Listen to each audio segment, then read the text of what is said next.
Welcome to another episode of Life and Whiskey. As always, I'm Jordan, and hey, we just came off the heels of our new Stag 24B. Another bottle that I wouldn't say was ever really on my radar, but when given the opportunity on an allocated bottle, yeah, I'll jump in at it. So this is Blanton straight from the barrel.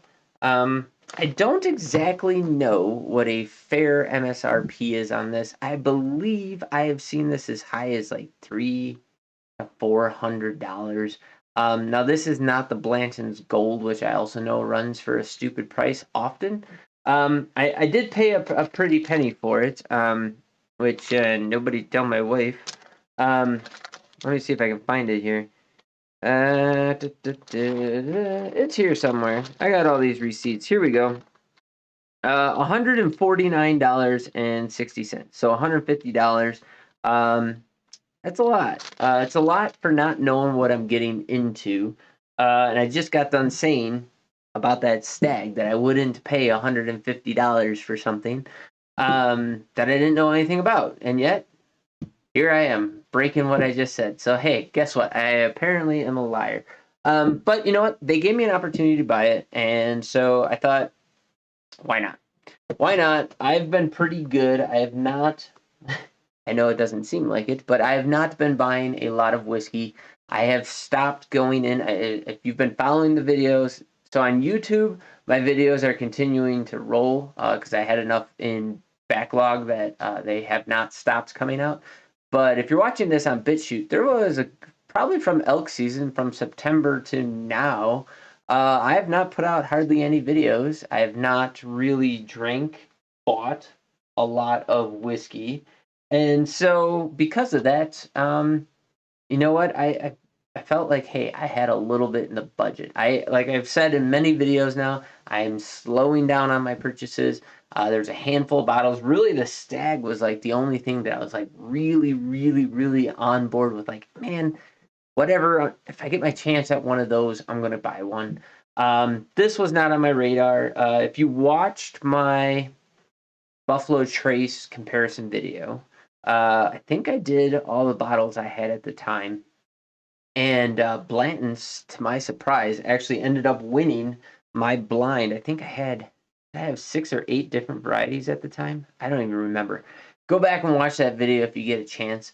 And the standard Blanton's won, to my surprise, because if you go back and watch my original Blanton's review, I was like, it's okay. And it might have been that I just hadn't had the bottle open for very long, or any number of things could have been the reasoning why, but it really wasn't. I didn't think much of it at the time. And my E.H. Taylor, just the small batch, was and still is, in my opinion, like one of my go-to bourbons. So if I could only drink a handful of things, and this is going to be off topic of this straight from the barrel, which we'll get into, but if I could only drink, I was just telling my wife this the other day. Stag, if I could get my hands on it.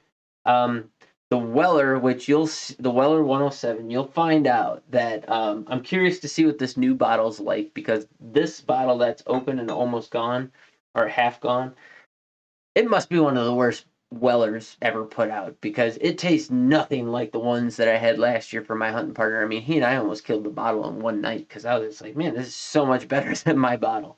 But E.H. Taylor, I'm big on. The Weller 107, if it's as good as what it was last year.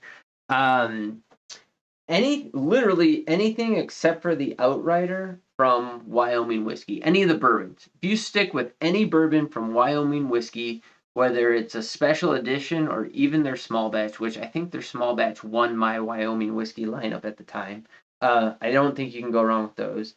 Either a Russell's 10, a Wild Turkey 101, or the 70th anniversary, if you can get your hands on that bottle, which like 50 something bucks, totally worth it. I would drink any of those any day of the week. And then I like slumming it. So like Top Floor, Benchmark, and some of the other ones, and then a whole plethora of scotch and stuff that I like. But really, like, I could probably narrow my collection down to 40 bottles or less and have enough variety and enough enjoyment out of all those that I would be happy for the rest of my life if those were the only bottles that I was able to drink. And it would be a variety of distilleries. It wouldn't be just one distillery. And so because of that, you know what? Like I'm not compelled as much to go out and just start grabbing stuff off the shelf. I will say there's a little dopamine hit every time that I walk down a liquor aisle. I'm like, ooh, I've never seen that before. I've never seen that before. And next thing you know, you got $500 and 20 bottles of liquor sitting there. I'm kind of done with that. And especially because, like, if you think about what I'm trying to do with this and give you guys information on how, try and help you spend your money more wisely on things that you are more likely going to enjoy, um, then it really behooves me to stop just grabbing new things and start honing in on certain things. Like most Finnish whiskeys, I'm actually a really big fan of as well. I think it adds a layer of complexity. I don't think anybody's going to thumb their nose at the level of sweetness that it adds. So I'm a big fan of that. But all that, long way to say, pretty sure my Blantons in my Buffalo Trace video ended up winning. And then close second, was my E.H. Taylor, sadly. So, for something not on my radar, here we go. The straight from the barrel. I have not opened this at all. So, here we go. Pulling her out. Oop, look at that. Comes in a nice little leather bag. That's pretty fancy. Let's see, as far as our little horsey on top here, what do we got? We got the... Is that the O? Got the O. This is dumped on October 10th, 2024 from barrel number 1111 in Warehouse H on Rick number 32, ringing in at 128.4 proof or 64.2 ABV. So, here we go. Unfiltered, uncut, and bottled straight from the barrel. Just looking to see if there's a little bit of sediment in there. And there is a slight amount of sediment in there. I'm just curious now to see what I got on these other horses here. We got an N. What did we pick up this year? Which we haven't done this review yet.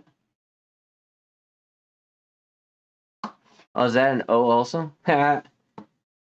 I got two O's. There we go. Just my luck. That's okay. If I wanted all the horsey tops, I just go out and buy the collection because it's like $50. But hey, nice leather bag. That's kind of cool. I like that. Let's crack into her for the first time here. Here we go. Let's see how she pops. Okay.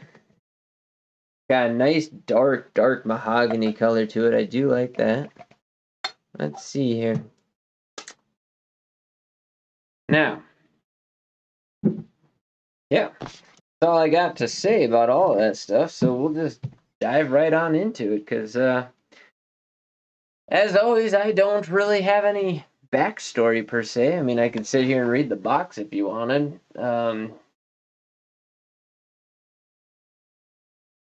But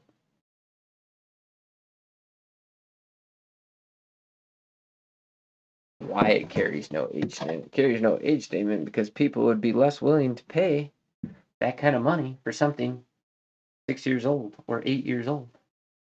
That's why. Anyways, here we go. On the nose, coming off the heel. So this is higher proof by 1 proof point than the stag I just had. And I would say it is lighter in the nose. Some similar through line characteristics. So there's again, classic Buffalo Trace, even though it's a different mash bill, has a classic Buffalo Trace that's sweet, apple, floralness to it. There's a butteriness in there. And I don't know if that's actually in the glass or if that's just because I was getting it so heavy out of that stag. But it's light, sweet honey. Very thin, sweet caramel syrup drizzle. a little bit of confectioner sugar. Absolutely zero dark notes whatsoever. It's just light and sweet on the nose. Okay, go into our first sip here.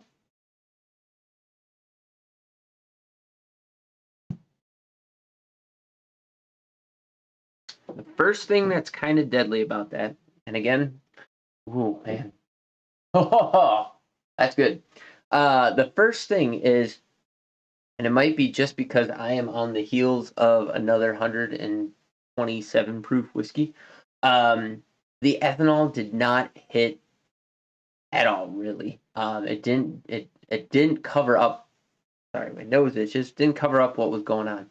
Um, the reason why I'm saying, man, that's good is because that finish is still going for me, and it is a sweet, delicious honey graham cracker that picked up towards the end of the mid palate and just kept going and is still going to this very second. Um, very sweet. It's almost like if you took a honey graham cracker, put just a little like melted butter, brushed it on there, and then just put a dusting just of powdered sugar on it. I mean, it's good. It is damn good. Not gonna lie, I'm glad I paid.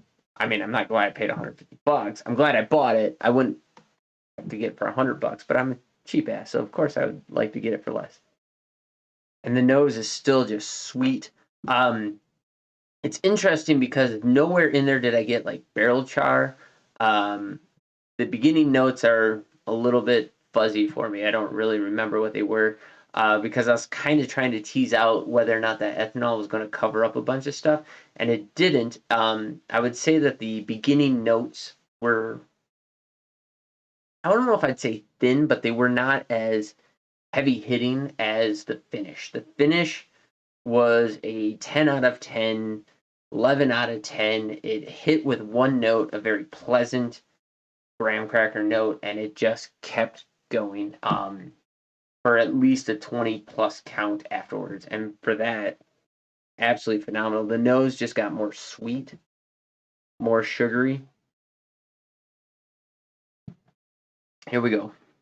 So up front, it's actually a little bit thin. I'd also say the palate is not very viscous at all. Um, but it's a little bit watery thin as far as a mouthfeel goes, but it is a light, sweet honey caramel. Um, you get a little bit of that graham cracker even in the beginning of that palate, but it definitely finishes with that. Even on the second sip, goes right back into that. It almost goes into if you took not a Hershey, but like a really nice, sweet, light chocolate, like a Nutella almost, and put that on a nice honey graham cracker. Real thin though, because that's not the dominating flavor, but it's very complementary to that graham cracker. The graham cracker is the dominant flavor there. Um, man, it's just fantastic. That kind of picks up and goes. So for me, this particular bottle is really only 3, 4 notes as far as flavor profile, but they're all enjoyable. They linger a lot. Um, I wish it had a more viscous, oily mouthfeel to it.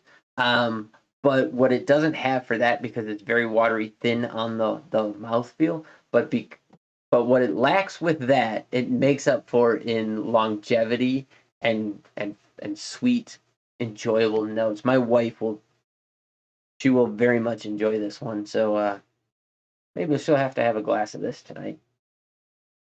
But man, it's excellent. Nose didn't change. Yep, sweet up front. Proof kind of hits you in there. It all depends how you sip it, how much retro nasal you get, how much you kind of break up that ethanol vapor. And then in the middle, you're just getting like that sweet honey's the name of the game. Graham crackers in there, kind of after the first second, all the way through to the finish. Um, that time I got just a small, slight little bit of barrel char in there, kind of in the beginning of the beginning of the finish. Um, But yeah, there's not a ton of notes in there. 4, I would say, maybe 5. But man, the way that it just finishes nice and easy, like there's a little bit of ethanol in there, but it's not kicking you around. It just warms your chest, lets you know that it's there, even though it is such a high proof. And it really is making for a long, enjoyable experience on the finish. So this is something that you could actually sit with a glass for quite a while and not constantly be drinking. I find myself, so if I pour myself a glass of whiskey, I find that I'm drinking it like I would if it were a glass of water. You know, I'm not chugging it, but if that's like the drink that I have for the evening, so often instead of something sweet and sugary, because I'm trying to do the keto thing, what I find myself doing to replace that sweetness is I'll have a glass of whiskey. And so it's it's almost like drinking a beer where I'll like drink it and then come back to it in less than a minute or 2 minutes and drink it. And when you're doing a 2 ounce pour, I mean, whiskey goes pretty quick. And so, you know, and I'm not one that likes to get sloshed or anything like that. So I actually don't enjoy being buzzed or anything like that. So like to balance those two things out, especially after doing this keto thing where you become more of a lightweight. It's nice to have a whiskey that stays with you and has a long enough finish that you can put it down and enjoy it for quite a while before wanting to go back and get that next sip to refresh all those flavors. So it's, you know what? It was a gamble on my part. Again, it's a single barrel product, if I haven't already mentioned that, as all Blantons are, but you know, if you can get your hands on one and you can do it for less than stupid, I think it's worth the roll of the dice here. I've heard great things about this, and so because it's gonna your mileage may vary. Think I'm gonna put it out there. I think it's worth it. If you can find it for that $150 mark, I think it's worth maybe taking a gamble on it if you are in a position to do that without that causing any kind of angst. Just in case it doesn't hit for you, if your barrel doesn't hit quite the way that mine is, because I'll be honest with you, most of my whiskey that I have, and I probably got less than 20. Hopefully I have less than 20 that have run me over $150. And of those 20, I would say I probably have 3 to 5 that I've been extremely happy with and would be more than happy to either pay that ridiculous sum of money again for, or was not unhappy with that price tag for what was in there. For the rest of those bottles, man, they were nowhere near what the price tag was. And if you go back and watch some of those videos, you'll know that I was like, man, I have found so many more bottles at 40, 50, $60 that brought me more joy than things that were 100, 150 plus. So keep that in mind when you're buying stuff. But for that, I'm going to wrap it up there. Excellent bottle. Again, I paid what, $149.69 here locally. I don't think you're going to be able to find it for that price too many places, but if you can, definitely pick it up. This gets my seal of approval. I love it. Drop in the comments down below what you can find it for in your area, if you've been able to find it, what your experiences are with it, and if you do see this on the shelf somewhere at a whiskey bar, definitely that is the one area where I would say I'm willing to spend my last thought. I'm willing to spend a little bit more money to find out whether or not this is something that I'm willing to hunt or try and spend that kind of money on. So, like Deadwood's just down the road, a couple of hours from here, and I think it's Saloon 10. They have like 200 whiskeys on the shelf or something like that. A lot of high end stuff. My wife and I think, paid upwards of $60 a pour for a William LaRue Weller, and I think actually I paid like $40 for an Elmer T. Lee, which is ridiculous because I bought the entire freaking bottle for $28. But I think those were the two that we got. And I will say, it is worth spending that higher dollar for a single pour if, number one, the bottle is less than half empty.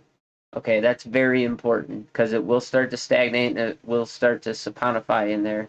You'll start to get that soapy note in there, and then that really just throws off your ability to A, enjoy it, B, feel it was worth it to pay that much, and C, really get a feel for what whiskey that is and whether that's something you're going to want to chase.